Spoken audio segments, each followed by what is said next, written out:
Bharatiya Janata party के ticket लेने वाले लोग ही नहीं बचे हैं और भारतीय जनता पार्टी का शायद कोई कार्यकर्ता तैयार नहीं, इसलिए इंपोर्ट किया गया है नूपुर शर्मा जी को ला करके वहां से लड़ाया जा रहा है। पूरी पोल गई है खुल, बचा नहीं कुछ ढोल में, बदल गई है ये राजनीति और चाल चले खगोल में। नूपुर शर्मा आ रही हैं, आवे, लेकिन वापस जाने का उनका पूरा रास्ता तैयार है। भारतीय जनता पार्टी तो कीचड़ है ही है, तालाब है ही है, जो मर्जी कहा जाओ। स्वार्थ की नदी में कोई तैराक नहीं मिलता और ऐसी ही ये पार्टी है।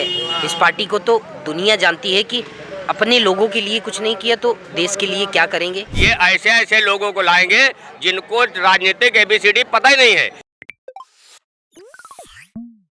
देखिए नूपुर शर्मा को उतार दिया गया। देखिए ये पूरा मसला जो है अभी उतारा जाएगा, अभी उतारा नहीं गया है। जी मैं बता रहा हूँ कि कयास लगाया किस तरह के मंथन और किस तरह की स्ट्रेटेजिक स्टेप्स लिए जा रहे हैं बीजेपी की तरफ से। मतलब लाभदार है।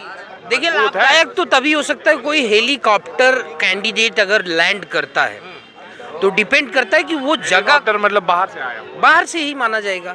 नूपुर शर्मा बाहर। She had no credibility in local districts like Raebareli. Credibility नहीं हो। No credibility. पूरा देश का लोग उनको जानते हैं। देखिए सर, जानना अलग चीज होती है। आप जनता से इंटरेक्शन, आपका व्यवहार और आपके बारे में नॉलेज, ऐसे ऐसे नेता जो है कई सालों से लगे हैं तब तो कुछ कर नहीं पा रहे हैं। सोनिया गांधी जी का तो ऐसा था कि उनके तो समझ लीजिए खानदान का ही वहाँ पे वर्चस्व चलता था, अभी भी चलता है। अगर वहाँ से रायबरेली से कोई भी XYZ खड़ा होगा तो वो जीतेगा 100%। लेकिन आजकल की राजनीति जानते हैं क्या है? आजकल दोस्त को भी लोग अपने साथ बिठा रहे हैं, दुश्मन को भी बिठा रहे हैं। तो इस राजनीतिक ध्रुवीकरण को समझना बहुत ही मुश्किल है। जरूरी भी है, समझना तो बहुत जरूरी है, क्योंकि जब तक समझना जरूरी है, जरूरी जब तक आप जनता नहीं समझेगी इसको तब तक वो सही फैसला नहीं ले पाएगी। और मैं तो ये कहता हूँ, ध्रुवीकरण की राजनीति चल कहाँ रही है? मतलब कैसे? अगर बीजेपी को ऐसा लग रहा था कि ये भाई इतनी कंट्रोवर्शियल नेता है, उन्होंने इस्तीफा भी दिया, उनको निष्कासित भी किया था पार्टी से जब बयान आया था। तो आखिर बीजेपी अगर उतारेगी तो क्यों उतारेगी उनको? देखिए इसके पीछे दो रीजन, एक बड़ा एंगल उनके कंट्रोवर्सी मैं बता रहा हूँ। इसके पीछे दो रीजन है। पहला तो ये कि इस टाइम पे कांग्रेस जो है वो 100 to 100% फाइट है बीजेपी के साथ उसकी, क्योंकि आप कांग्रेस की इस समय है नहीं यहाँ पे, तो भी बता भैया कोई नहीं बता पाएंगे। कोई ऐसे हवा में बोले तो बात की बात, बुला किसको बुला ले, कोई आएगा ही, मैदान ही खाली है भैया। बगल में भारतीय जनता पार्टी कार्यालय, वहाँ चले जाइए आपको सही पता चल जाएगी। अगर वहाँ भीड़ होगी तो समझ लीजिए भीड़ से अच्छा ये तय हो रहा है। स्वार्थ बिल्कुल तय होगी। स्वार्थ की नदी में कोई तैराक नहीं मिलता और ऐसी ही ये पार्टी है।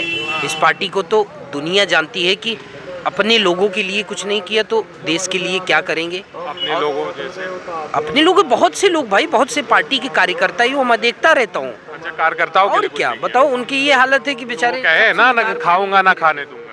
भाई नहीं खाने दूंगा, लेकिन जब वो इलेक्टोरल बॉन्ड जमा हो रहे हैं तो पता चल रहा है कि एक एक बंदा, जैसे रसीद हम लोग कटवाते हैं ना कि DD बनवा लो, EMD बनवा लो, सब कुछ बनवा लो, वैसे तो यहाँ हर मेगा कंपनियां टेंडर लेने से पहले, मतलब ये समझिए कि पूरी पोल गई है खुल, बचा नहीं कुछ ढोल में, बदल गई है ये राजनीति और चाल चले खगोल में।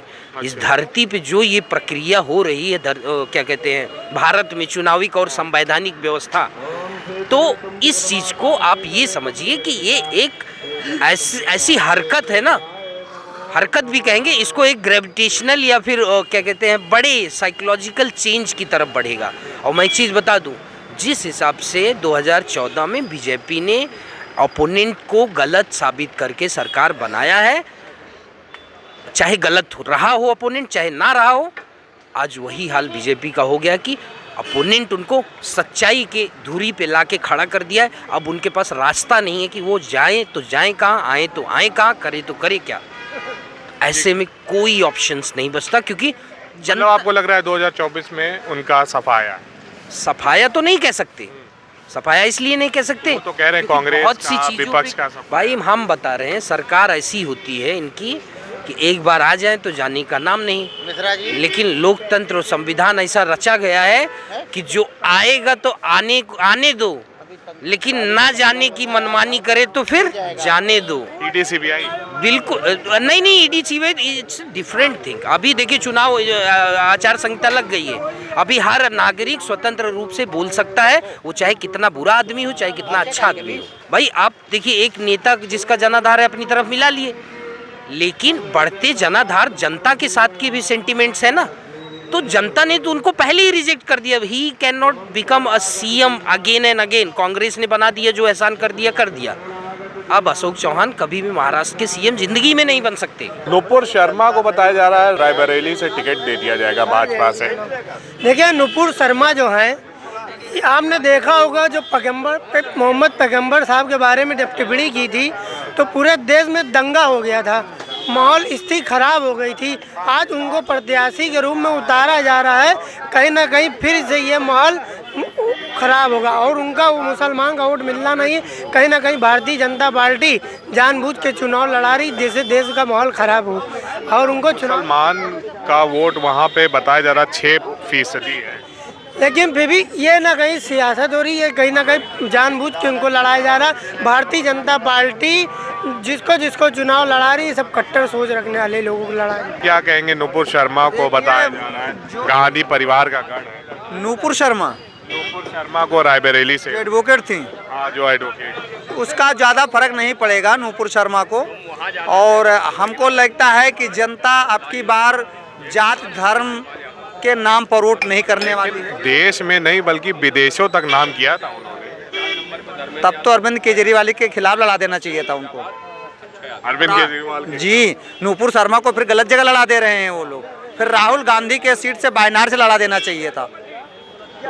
हमें रायबरेली से तो सुनने में आया है कि गांधी परिवार का एक कोई लड़ेगा। अब जो भी लड़ेगा अभी तय होगा, लड़ेगा तो जरूर कोई ना कोई, है ना, तो लड़ेगा। लेकिन नूपुर शर्मा को अगर लड़ाना था, इतना बड़ा नेता है वो, तो निश्चित तौर पर या तो अखिलेश यादव के खिलाफ लड़ाते हैं या तो राहुल गांधी के खिलाफ लड़ाते हैं। भारतीय जनता पार्टी तो कीचड़ है ही है, तालाब है ही है, जो मर्जी कहे आ जाओ। बहते नदी में लोग आते हैं तो धुल के गंगा बन जाते हैं, और बहती नदी अगर रुके हुए पानी में आती है तो तालाब बन जाती है। तालाब बन जाएगी। तो भाजपा तालाब है, उसमें आने वाले तालाब में समुंदर कौन है? हाँ? समुंदर नहीं, मैं कह रहा हूँ कांग्रेस नदी है, बहती हुई नदी है, जिसमें जो आता है वो स्वच्छ हो जाता है। अच्छा, हाँ, कभी समुंदर कभी नदियाँ। समुंदर नहीं, नदी। उसका अगर तुलना किया जाए तो इस पृथ्वी से कांग्रेस की तुलना किया जा सकता है। इस पृथ्वी से जी, पृथ्वी से तुलना की जा सकता है। जिस प्रकार से माँ पृथ्वी पर हम अन्याय करते हैं। नरेंद्र मोदी विदेशों में नाम कर रहे हैं और पृथ्वी में पूरा नाम कर रहे हैं। हाँ, वो चंदा लेने के लिए चाइना से आया है ना, वो नाम कर रहे हैं। जो इलेक्टोरल बॉन्ड लिया है, जो पाकिस्तान से लिया है, जो अमेरिका से लिया है, यही तो नमवा है कि घूसखोर हम हैं भैया, चंदा हमका दे और तुम अपनी यहाँ राजनीति कर, हथियार बेच। लेकिन नुपुर शर्मा को लड़ा रहे, बताया जा रहा है कि नुपुर शर्मा को साहब हम लड़ाने जा रहे हैं रायबरेली से। जनता क्या सोचती है? अगर उनको चुनाव लड़ने का बहुत बड़ा शौक है तो रायबरेली से लड़े, अमेठी से लड़े। रायबरेली से ही तो। अमेठी नहीं, अमेठी से लड़ के देख लेना। अच्छा, अमेठी से भी लड़ ले, दोनों पे तो लड़ ले, दोनों पे तो वही करे ना। तो ये तो 2024 का लोकसभा चुनाव बिल्कुल आ गया है और सारी डेटा फिक्स हो गई है। अब उनको अपनी हैसियत दिखाना है, पता चल जाएगा कि जिस तरीके जबान चलाना और जनता के बीच में जाना बहुत बड़ा फर्क होता है। तो इस वजह से अगर नुपुर शर्मा इस चक्कर में है कि हम रायबरेली चुनाव लड़के जीत लेंगे, वो गांधी परिवार की सीट, पुश्तैनी सीट कह लीजिए सीधे सीधे, इंदिरा गांधी से लेकर के अब तक वो उन्हीं कब्जे में सीट रही है, तो वो भी अपना। तो क्या प्रियंका गांधी में दम नहीं दिख रहा है क्या आपको कि आप कह रहे हैं अमेठी भेज दो? बताया जा रहा है रायबरेली से हो सकता है प्रियंका गांधी लड़े। नहीं, फिर उनमें इतना दमखम है कि जिस दिन प्रियंका गांधी पूरे उत्तर प्रदेश, क्या पूरे देश से, और मैं तो कह रहा हूँ कि प्रियंका गांधी को नरेंद्र मोदी के सामने चुनाव लड़ना चाहिए। अच्छा, ये मांग है आपकी? मैं कह रहा हूँ, ये मेरी अपनी सोच है कि नरेंद्र मोदी के सामने इनको चुनाव लड़ना चाहिए प्रियंका गांधी को। रायबरेली हो, अमेठी हो, ये सब कांग्रेसियों का गढ़ है, समझ रहे हैं आप।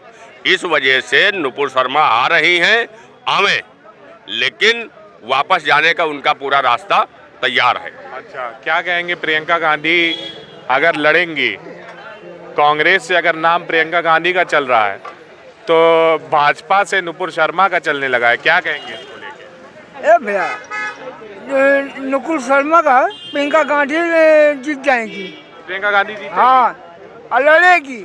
लड़ेगी। हाँ, तो चाचा कह रहे हैं कि वहां से क्या करे तो खुदा यार बनारस चाचा खुद कह रहे, चाचा आप कह रहे बनारस। नहीं, मैं मेरी ये अपनी पर्सनल व्यू है कि मेरी सोच है कि रायबरेली तो किसी को लड़ा देंगे, जीत लेंगे, कोई दिक्कत नहीं है।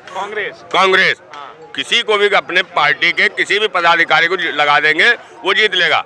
लेकिन मोदी जी को हराने के लिए प्रियंका बम्पर वोट जीतेंगी। देखिए, प्रियंका गांधी के आगे नुपुर शर्मा जीरो है।